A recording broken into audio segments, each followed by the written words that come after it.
Subscribe and press the bell icon to never miss another video of Bhakti Charu Swami.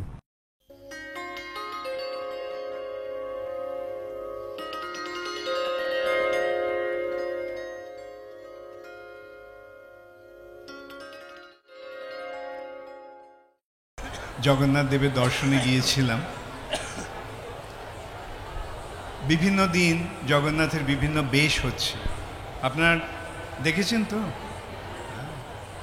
আজকের বেশটা ছিল জগন্নাথের গজেন্দ্র মোক্ষণ বেশ।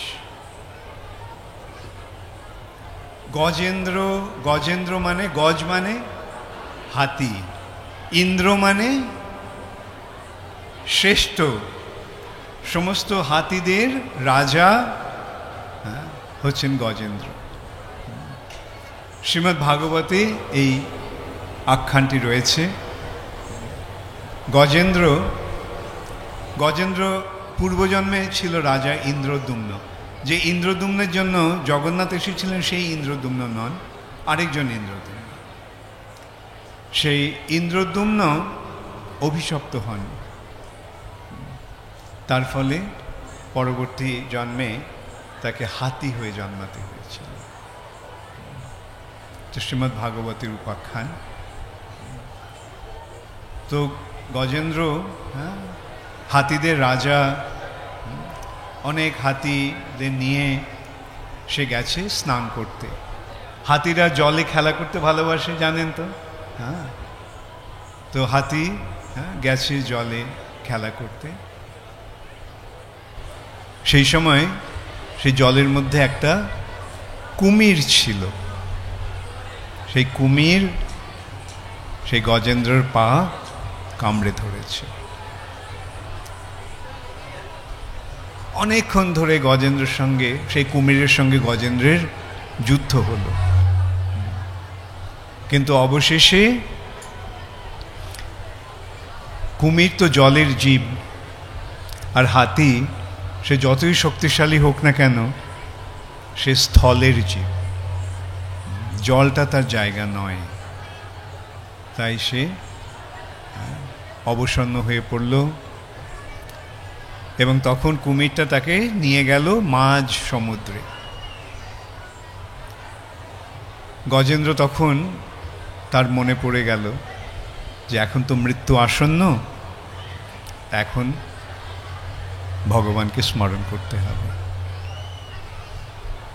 এটা সেই যে ইন্দ্রদ্যুম্ন মহারাজের যে পূর্ব সুকৃতি, সেটা তার স্মরণে এসে গেল, ভগবানকে স্মরণ করতে হবে।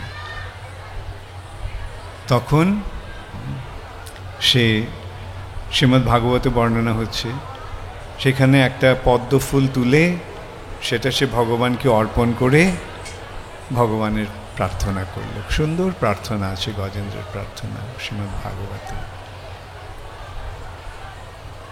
ভক্ত যখন ভগবানকে ডাকে ভগবান শোনেন।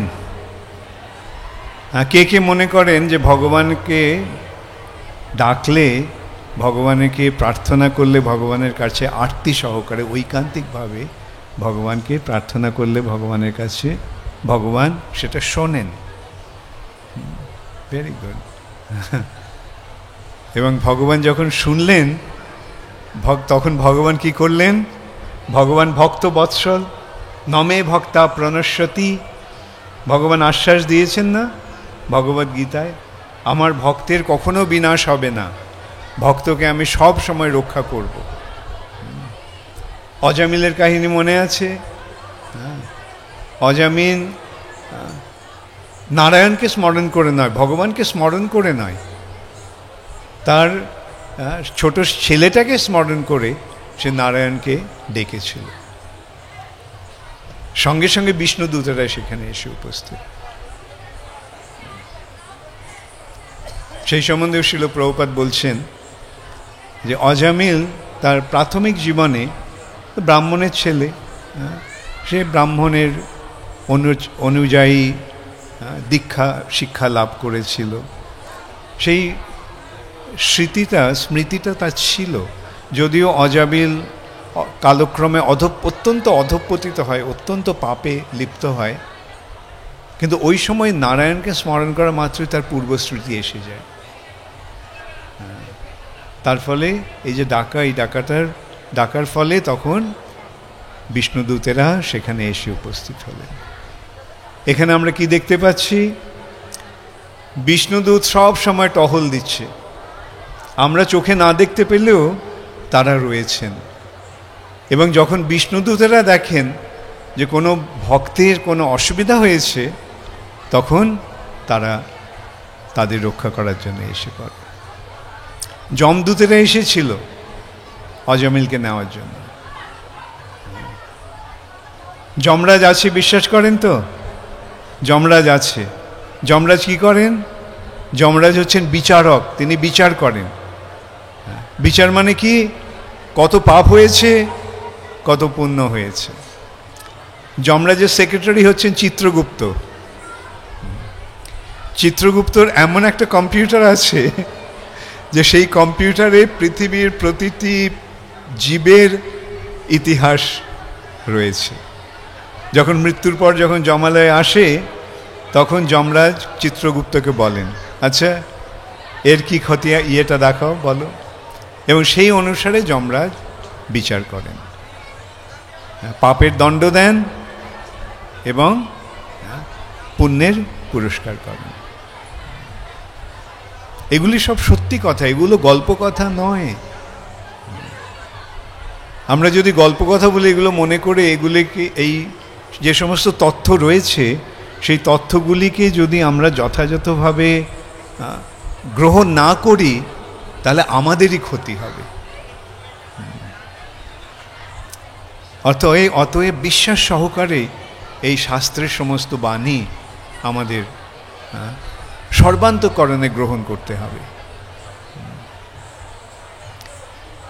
এখন গজরাজ যখন এইভাবে ভগবানের উদ্দেশ্যে ভগবানকে বন্দনা করে সেই পদ্মটা ভগবানের চরণে নিবেদন করল, তখন ভগবান সেখানে এসে উপস্থিত হলেন। সেইটি আজকে আমাদের জগন্নাথের বেশ। আজকে জগন্নাথ গরুরের উপরে বসে আছেন, এই পাশে একটা হাতি, আর সেই হাতিটা কুমিরের, একটা হাতিটার পা একটা কুমির কামড়ে ধরেছে। তখন ভগবান কি করলেন? তিনি এসে তার চক্র দিয়ে সেই কুমিরটার মাথা কেটে ফেললেন, কেটে গজরাজকে উদ্ধার করলেন।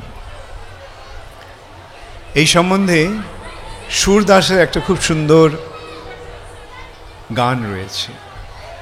সুরদাসকে জানেন আপনারা? ভগবানের মহান ভক্ত। এখানে শব্দ বাইরে হচ্ছে না ভেতরে হচ্ছে? বাইরে হলে আর কিছু করার নেই, যদি ভেতরে হয় তাহলে ওদেরকে বলো একটু চুপ থাকতে।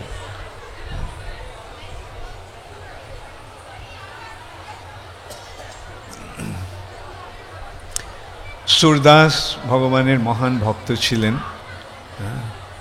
তার অনেক পদ রয়েছে, অনেক সুন্দর সুন্দর গান রয়েছে ভগবানের বন্দনা করে। এটি আরেকটি গান, যাতে তিনি বলছেন যে নীর পিবন হেতো গায়ো সিন্ধু কে কিনারে। গজরাজ সিন্ধু কে কিনারে, সমুদ্রে বা সরোবরে গেছে স্নান করতে তার সমস্ত সাঙ্গপাঙ্গদের নিয়ে, সাথীদের নিয়ে। এখন সেই জলের মধ্যেই ছিল একটা কুমির। সে জলের নামা মাত্রই তার পা কামড়ে ধরেছে।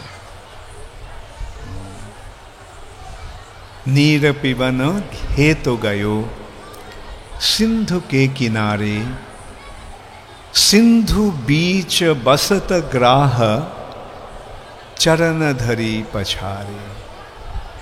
সেই জলের মধ্যে একটা কুমির ছিল, সে তার চরণধরি পছারে, তার পা কামড়ে ধরল।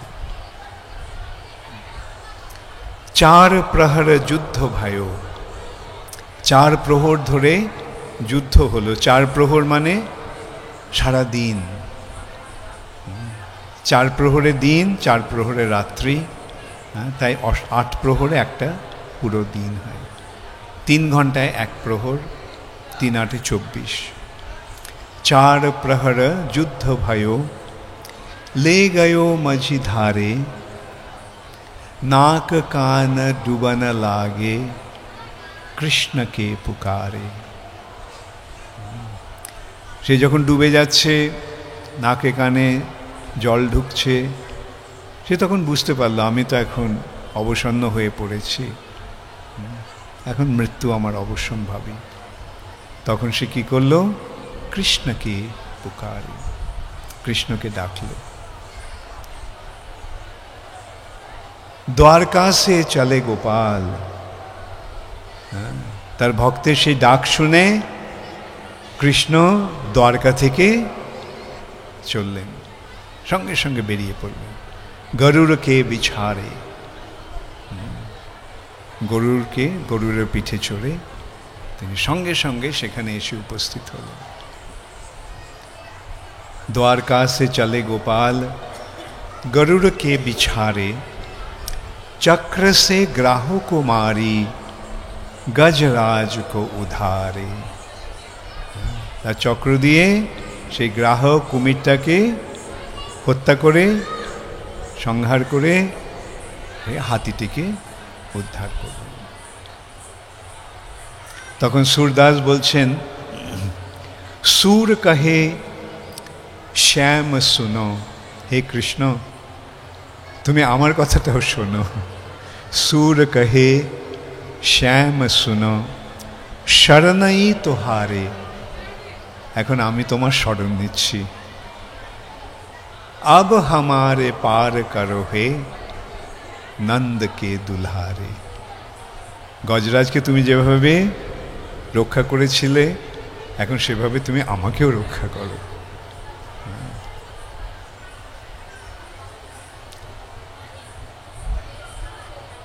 এখানে আরেকটি বৈশিষ্ট্য আছে, এটা একটা রূপক রূপেও এটা গ্রহণ হয়। যদিও ভাগবতের বর্ণনা সব সত্য, ভগবানে কোনো শ্রীমদ্ ভাগবতে কোনো বা আমাদের শাস্ত্রে কোনো অসত্য বচন নেই। কেন, যদি আমরা পরম সত্যেরকে পেতে চাই তাহলে অসত্যের আশ্রয় নিলে কিভাবে তাকে পাব? শ্রীমদ্ ভাগবত আদি আমাদের সমস্ত শাস্ত্রে যা কিছু লেখা আছে তা সব সত্য।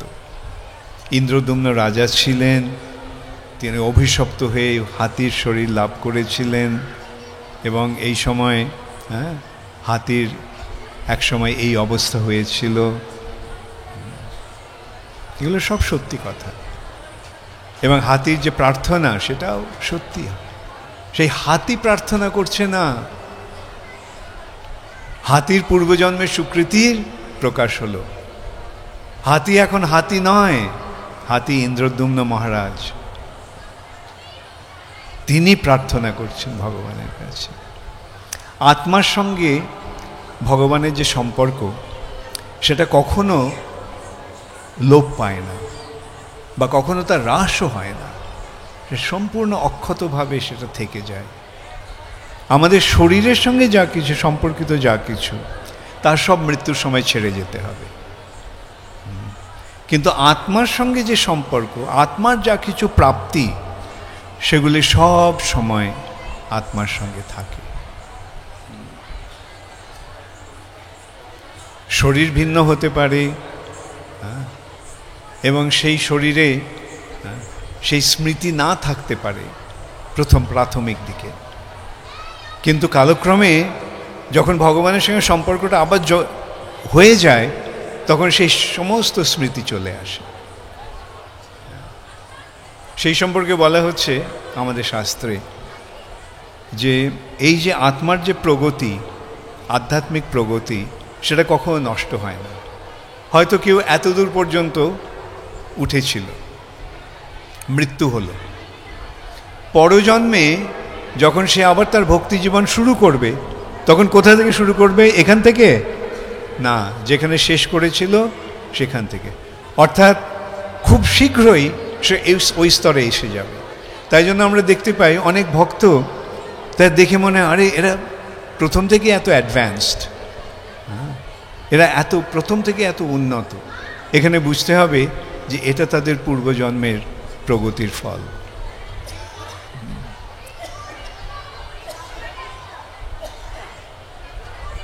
এই যে গজেন্দ্র মোক্ষণের যে লীলা, তার আরেকটা বৈশিষ্ট্য রয়েছে। ভগবান যখন লীলা করেন তখন তিনি একটা কার্য সম্পাদন করেন না, তিনি এক লীলার মাধ্যমে হাজার কার্য সম্পাদন করেন। এখানে সেই সম্বন্ধে সেরকমই আরেকটা কার্য যেটা তিনি সম্পাদন করছেন, সেটা আমাদের তিনি শিক্ষা দিচ্ছেন। সুরদাস তার কবিতার মাধ্যমে, তার গানের মাধ্যমে সেটা আমাদের বোঝাচ্ছেন। হ্যাঁ, এই হাতিটিকে, এই হাতিটি হচ্ছে জীবাত্মা, আমরা সকলে। আমরা খেলা করতে এসেছি, হ্যাঁ, জলক্রীড়া করতে এসেছি, হ্যাঁ, জলে, সমুদ্রে। সেই সমুদ্রটা কি? এই ভব সমুদ্র, ভবসাগর। এখানে আমরা এসেছি। নীর পিবন হেতু গায় সিন্ধুকে কিনারে। এই জড়জগতে ভবসাগরে আমরা এসেছি। আর এখানে রয়েছে একটা কুমির। সিন্ধু বীচ বসত গ্রাহ চরণ ধরি পছারে। একটা কুমির সেই জলের মধ্যে আছে, সে সঙ্গে সঙ্গে তার পাটা কামড়ে ধরল। তাহলে এখানে কুমিরটাকে আমরা তো বুঝলাম এই জড় জগৎটা হচ্ছে একটা সাগর, ভবসাগর। এখানে আমরা কেন এসেছি? আমরা খেলা করতে এসেছি। আর সেই যে কুমির যে জলে থাকে, এই জড় জগতে রয়েছে, সেই কুমিরটাকে, সেই কুমিরটা হচ্ছে মৃত্যু।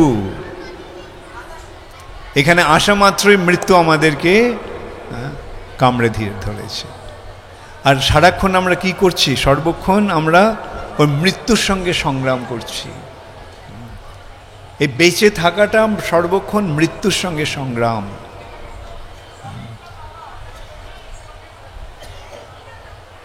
এবং 4 প্রহর যুদ্ধ ভায়ো, 4 প্রহর, সেই 4 প্রহর হচ্ছে জীবনের 4টি স্তর। প্রথম 25 বছর, দ্বিতীয় 25 বছর, তৃতীয় 25 বছর, চতুর্থ 25 বছর। হ্যাঁ, 4 প্রহর। হ্যাঁ, কত বছর হলো? 100 বছর। একটা মানুষের আয়ু কতদিন? 100 বছরই আমাদের আয়ু। তবে যখন আমরা পাপ করি তখন এই আয়ু কমতে থাকে, অথবা ভগবানের ইচ্ছার প্রভাবে সে আয়ু কমতে থাকে। হ্যাঁ, যাই হোক, 4 প্রহর যুদ্ধ ভয়ো। 100 বছর ধরে আমরা মৃত্যুর সঙ্গে সংগ্রাম করলাম। কিন্তু কতদিন আমরা সেই সংগ্রাম করতে পারবো? অবশেষে মৃত্যুই জয়ী হবে, তাই না? আমাদের সকলকেই মৃত্যু বরণ করতে হবে। জাতস্যহি ধ্রুবম মৃত্যু, যারই জন্ম হয়েছে তার মৃত্যু অবশ্যম্ভাবী। মৃত্যু হবেই। এই জড়জগতে কেউই অমর নয়, এমনকি ব্রহ্মা পর্যন্ত অমর নয়। যদিও তার আয়ু অত্যন্ত দীর্ঘ, কিন্তু তার আয়ুও 100 বছর। ব্রহ্মার গণনায় তার আয়ু 100 বছর। আবার একটা পিপিলের গণনায় তার আয়ুও 100 বছর। শৈশব, কৌমার, যৌবন, প্রৌঢ়ত্ব, অবশেষে অবসান। তো এই যে জীবন, এই জীবন প্রতিটি জীবেরই আয়ুষ্কাল এইরকমই। শৈশব, কৈশোর, যৌবন, তারপরে অবক্ষয়। 50 বছর পর্যন্ত চললো, খুব আনন্দ করলাম, মজা করলাম। হ্যাঁ, তারপরে আস্তে আস্তে আমাদের আয়ু ক্ষয় হয়ে আমাদের স্থিতিকাল কমতে থাকে, আমাদের শক্তি কমতে থাকে। এই সম্বন্ধে একটা এইভাবে দৃষ্টান্ত দেওয়া যায়। আত্মা আর শরীর, জীবনটা কি? আত্মা আর শরীরের সমন্বয়। জন্মের সময় আত্মা আর শরীরের সম্পর্কটা কীরকম? অত্যন্ত ক্ষীণ, অত্যন্ত অল্প, তাই নয় কি? তারপরে কালক্রমে কি হচ্ছে?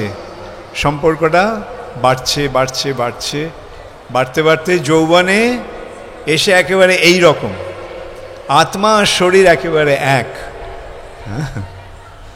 তারপর কি হচ্ছে?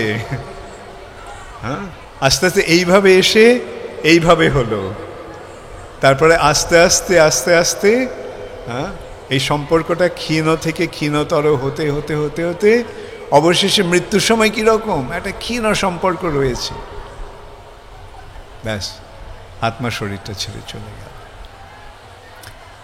প্রকৃতির নিয়মে আমরা কিন্তু এই শরীরের বন্ধন থেকে মুক্ত হওয়ার একটা খুব সুন্দর সুযোগ পাচ্ছি, প্রকৃতি আমাদের করে দিচ্ছে। ঠিক আছে, এখানে এসেছো, শরীরটা পেয়েছো, শরীরটা নিয়ে ভোগ করো, তারপরে আস্তে আস্তে এই শরীরের বন্ধনটা থেকে মুক্ত হওয়ার চেষ্টা করো। তাই বলা হচ্ছে 50 অর্থে বনং ব্রজেত, 50 অর্ধে বনং ব্রজেত। 50 বছর পর্যন্ত শরীরে শক্তি রয়েছে, যৌবন রয়েছে বলা যেতে পারে, কিন্তু তারপরে 50-এর পর থেকে এটা কমতে কমতে কমতে কমতে অবশেষে মৃত্যুর সময় সম্পর্ক নেই বললে সম্পর্ক সম্পূর্ণ ক্ষয় হয়ে যাবে। কিন্তু আমাদের দুর্ভাগ্যটা এই যে যদিও শরীরটা প্রৌঢ়ত্ব লাভ করছে, বার্ধক্য লাভ করছে, শরীর বা আত্মার সঙ্গে শরীরের সম্পর্কটা ক্ষীণ হয়ে আসছে, কিন্তু আমরা কি মনে করছি যৌবনটাকে ধরে রাখবো, যৌবনটাকে ধরে রাখবো। বুড়ো হয়ে গেছে, 80 বছর বয়স, কিন্তু তার মনোভাবটা কি 18 বছরের ছেলের মতো, ভোগ করব। এই সম্বন্ধে আমার এক ডাক্তার শিষ্য একটা খুব সুন্দর কথা বলেছিল, ওর অভিজ্ঞতার মাধ্যমেও বলছিল যে মানুষ তার যৌবনটা ব্যয় করে অর্থ উপার্জনের জন্য, অর্থ উপার্জনের জন্য যৌবনটাকে ব্যয় করে। আর যখন সে বুড়ো হয়ে যায় তখন সে সমস্ত অর্থগুলি দিয়ে তার যৌবন ফিরে পেতে চায়।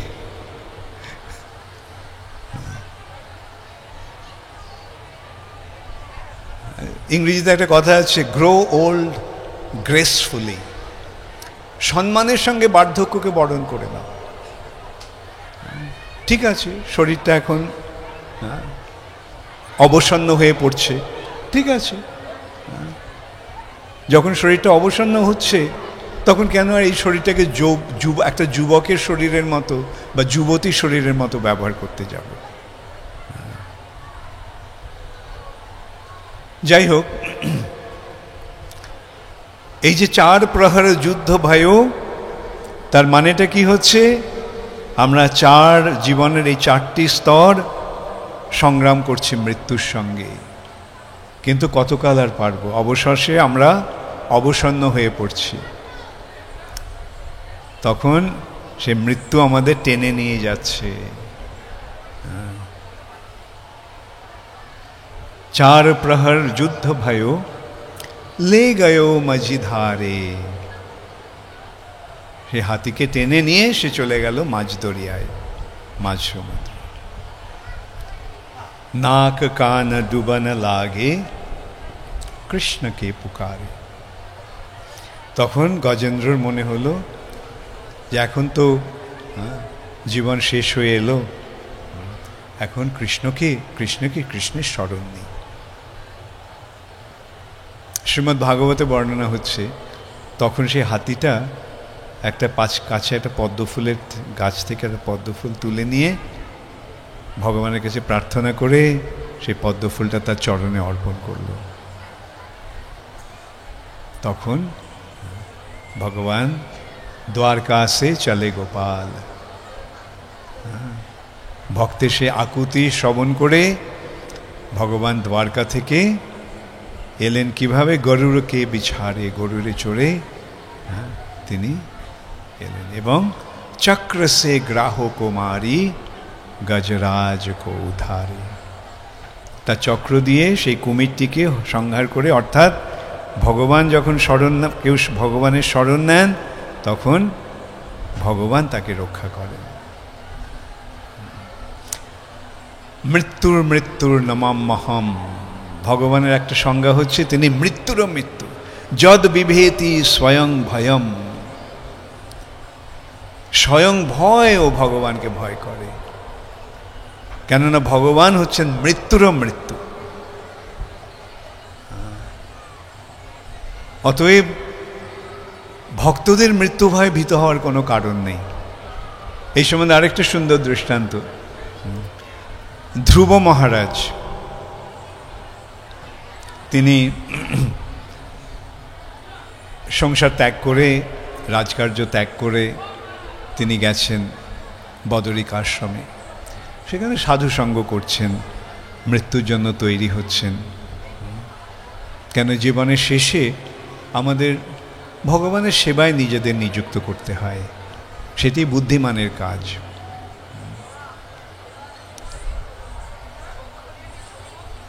তখন বৈকুণ্ঠ থেকে বিমান এলো, বিষ্ণুদূতেরা নিয়ে এসেছেন বিমান ধ্রুব মহারাজকে নিয়ে যাওয়ার জন্য। ধ্রুব মহারাজ তখন স্নান করে সমস্ত সাধুদের, সেখানকার ঋষি মহর্ষিদের থেকে বিদায় গ্রহণ করে সেই রথকে প্রদক্ষিণ করে যখন রথে উঠতে যাবেন তখন দেখেন যে মৃত্যু হাত জোর করে ওখানে দাঁড়িয়ে আসে, হাত জোর করে, মাথা নত করে, নত জানু হয়ে বসে আছে।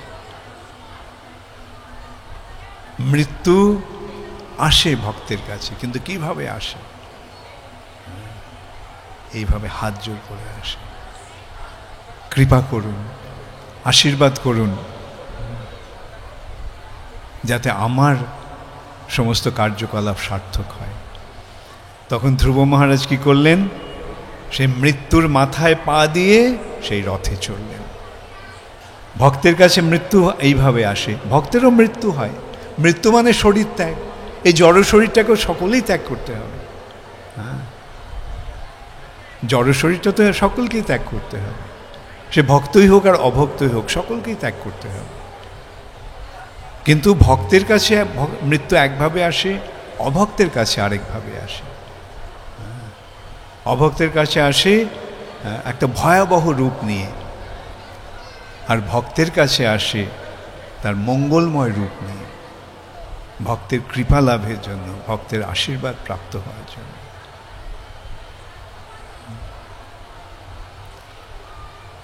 এবং সেই সময় ভক্ত আর অভক্তের পার্থক্যটা কি? অভক্তরা মনে করে যে কোনোদিনও তার মৃত্যু হবে না, মুখে বলতে পারে হ্যাঁ জন্মিলে মরিতে হবে, অমরকে কোথায় ভবে, হ্যাঁ বলতে পারে বড় বড় কথা, কিন্তু কার্যের বেলায় ওই মনের ভাব যে মৃত্যু হবে না, আমি সারা চিরকাল থাকব।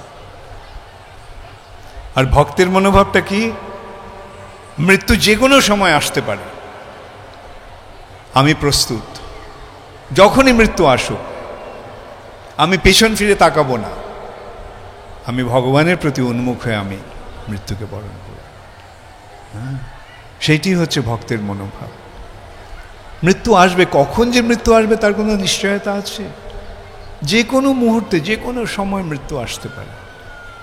তাই ভক্ত কি করে? তার জীবদ্দশাতে ওই মৃত্যুর জন্য প্রস্তুত হন, মৃত্যুর জন্য প্রস্তুত হন। কেননা মৃত্যু তো যে কোনো সময় আসতে পারে, কিন্তু প্রস্তুতিটা কি?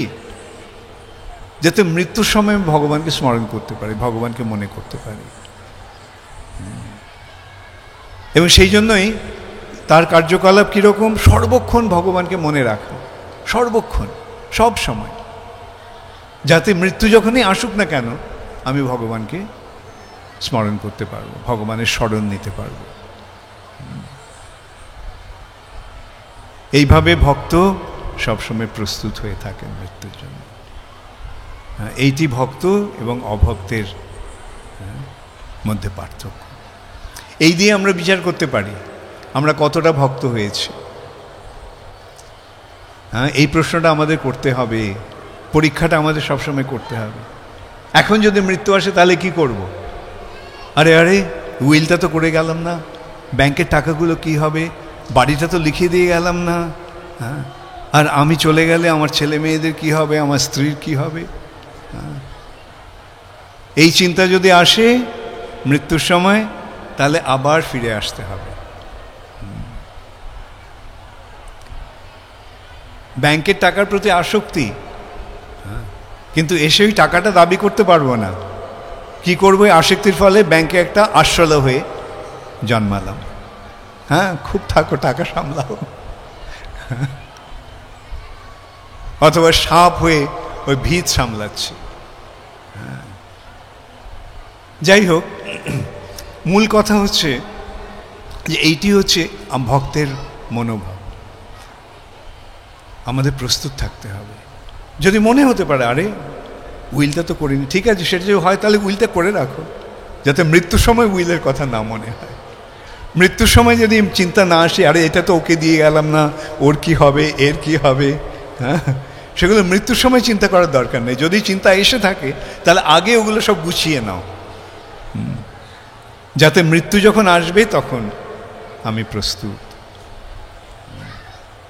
সেই সম্বন্ধে শাস্ত্রে বলা হচ্ছে কোনো একটা চিন্তা যদি এই জগতের জন্য থাকে মৃত্যুর সময় তাহলে আবার ফিরে আসতে হবে।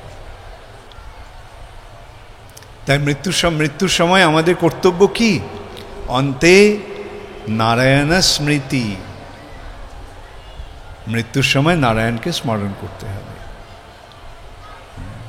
এবং সেই জন্যই প্রস্তুতি সারা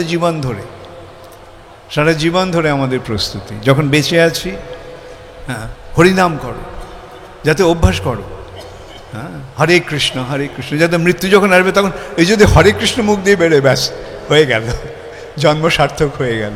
ওই হরে কৃষ্ণ, হ্যাঁ, যেমন অজামিলের নারায়ণ, হ্যাঁ, নাম, সেরকম, হ্যাঁ, হরে কৃষ্ণ হলে সঙ্গে সঙ্গে, হ্যাঁ, হয় কৃষ্ণ নিজে আসবেন, নয়তো গুরুদেব আসবেন, নয়তো বিষ্ণুদূত আসবেন। হ্যাঁ, এরকম অনেক সুন্দর ঘটনা কিন্তু আমাদের রয়েছে।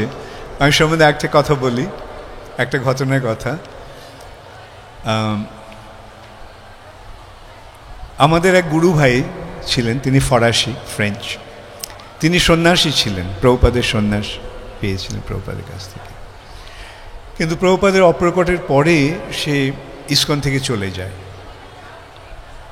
ইসকনের সঙ্গে তার কোনো সম্পর্ক ছিল না, সন্ন্যাস ছেড়ে দিয়ে চলে গেছে। আচ্ছা, ফ্রান্সে একটা ছেলে, আমাদের এক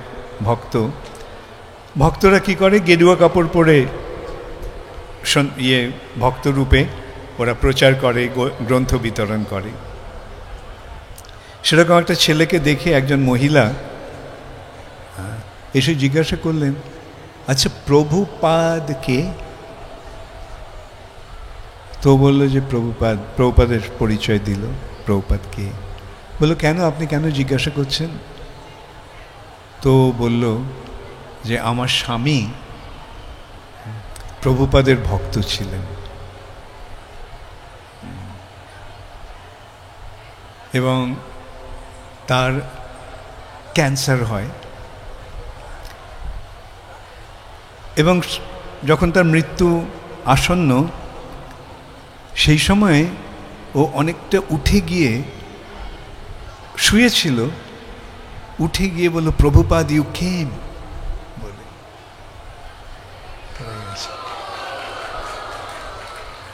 যদিও সে প্রভুপাদের আশ্রয় ছেড়ে চলে গেছে, হ্যাঁ, ইসকন ছেড়ে চলে গেছে, ভক্ত সঙ্গ নেই, কিন্তু শিল প্রভুপাদ তাকে ভোলেননি। প্রভুপাদ এসে সেই সময় তাকে উদ্ধার করলেন। এরকম অনেকগুলো কাহিনী আমার মনে পড়ে, দেখি কতটা সময় আছে। আচ্ছা, আমি দু একটা এরকম কাহিনী বলছি, শুনতে ভালো লাগছে? আচ্ছা, এই সম্বন্ধে আমার এক শিষ্যার কথা মনে পড়ে। সে একদিক দিয়ে একজন সাধারণ ভারতীয়, লন্ডনে থাকে, গুজরাটি, অতটা শিক্ষিত নয়, অতটা পাণ্ডিত্য নেই, কিছু নেই, কিন্তু ভক্তি রয়েছে। হ্যাঁ, বোঝা যায় যে কীরকম ক্যান্সার হয়ে গেল। আর যখন একটুখানি সুস্থ হলো, সে মন্দিরে গিয়ে সেবা শুরু করলো। আবার ও অসুস্থ হয়ে পড়ে। এইভাবে কিছুদিন, বেশ কিছুদিন, মানে বছর দুয়েক প্রায় সংগ্রাম হয়েছিল।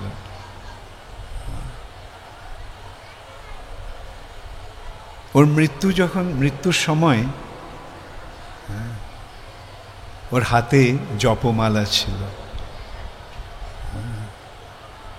আর সেই মৃত্যুর সময় সে তার মাথাটা একটু এদিকে হেলে যায়, সে জপমালাটা সে তার মাথার কাছে স্পর্শ করে সে তার শরীর ত্যাগ করে।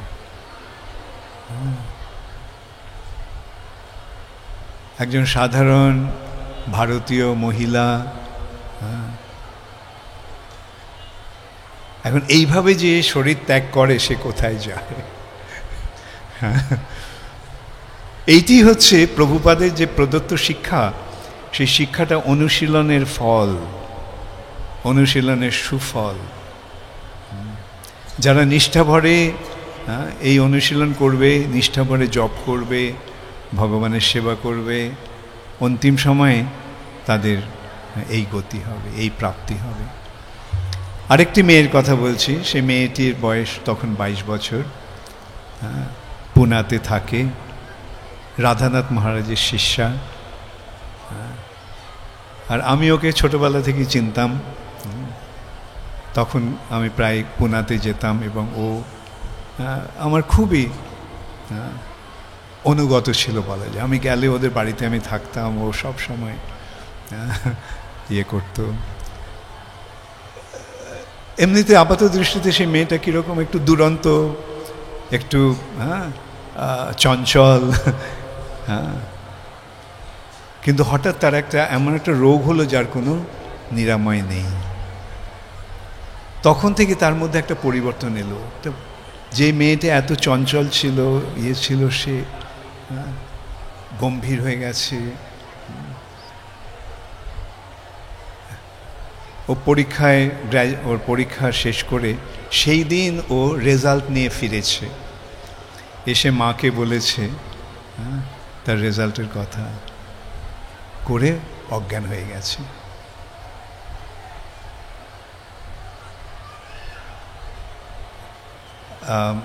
Acharya Ratna Prabhu, probably you remember Shyam Sundari,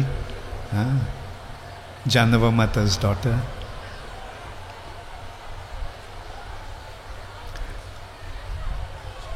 হাসপাতালে নিয়ে যাওয়া হলো অজ্ঞান অবস্থায়। যখন ওর জ্ঞান ফিরল, তখন দেখে যে রয়েছে, অক্সিজেন দেওয়া হচ্ছে, নানা রকম ছুঁচ ফোটানো রয়েছে শরীরে। ও বললে, এগুলো সব খুলে নাও, এগুলো খুলে নাও। তো অনুরোধে সব খুলে নেওয়া হয়েছে। ও বলল, সকলে তোমরা হরে কৃষ্ণ কীর্তন করো। আর সেই হরে কৃষ্ণ কীর্তনের মাঝে সে শরীর ছেড়ে চলে গেল। একটা 22 বছরের ছোট্ট মেয়ে, এইভাবে সে তার জন্ম সার্থক করল। এরকম বহু দৃষ্টান্ত আমরা দেখতে পাচ্ছি ইস্কনে। বাংলাতে একটা কথা আছে, সাধন করো, ভজন করো, মরতে জানলে হয়। সাধন ভজনের আসল ফলটা কি? কিভাবে মরতে হবে সেটা জানতে হবে, কিরকমভাবে মরতে হবে, মৃত্যুকে কিভাবে বরণ করতে হবে। অন্তে নারায়ণ স্মৃতি, ভগবানকে এইভাবে স্মরণ করে আমাদের জীবন ত্যাগ করতে হবে।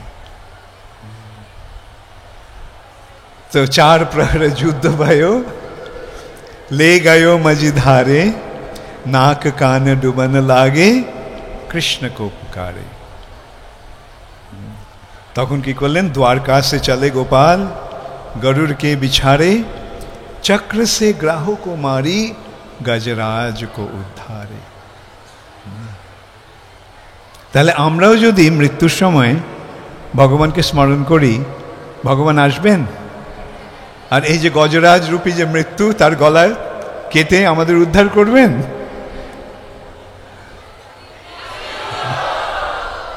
হরে কৃষ্ণ। হ্যাঁ, এই কথাগুলো বারবার আমাদের মনে রাখতে হবে। হ্যাঁ, আমাদের পরস্পরকে মনে করিয়ে দিতে হবে। আর ইস্কনে থাকার এটা একটা পরম সৌভাগ্য, ইস্কনে ভক্তের সঙ্গে থাকার ফলে, যে ওই সময়টায় ভক্তরা সব এসে আমাকে সাহায্য করবে। হ্যাঁ, মৃত্যুর সময় হ্যাঁ আমরা দেখতে পাই যখন কোনো ভক্ত মৃত্যুমুখী হয় তখন কি হয়? সকলে এসে হরিনাম করে, হ্যাঁ, তুলসীর গঙ্গা জল দেয়, ভগবান শিল প্রভুপাদের টেপ শোনায়, কীর্তন করে। হ্যাঁ, এখন এইভাবে ভক্তরা আমাদের সৌভাগ্যের সূচনা করে। সবশেষে সুরদাস বলছেন, সুর কহে শ্যাম শুনো, সুর কহে শ্যাম শুনো, শরণই তোহারে। সুরদাস বলছেন, হে শ্যাম, শ্যাম সুন্দর, তুমি আমারই প্রার্থনাটা শোনো, আমি এখন তোমার শরণ নিচ্ছি। শরণই তোহারে। अब हमारे पार करो हे নন্দ কে দুলহারে। এই গজরাজকে তুমি যেভাবে উদ্ধার করেছিলে, হে নন্দনন্দন, নন্দদুলাল, তুমি ওইভাবে আমাকে উদ্ধার করো। তাহলে আজকে হ্যাঁ এই গজেন্দ্র মোক্ষণ লীলা করছেন জগন্নাথ। হ্যাঁ,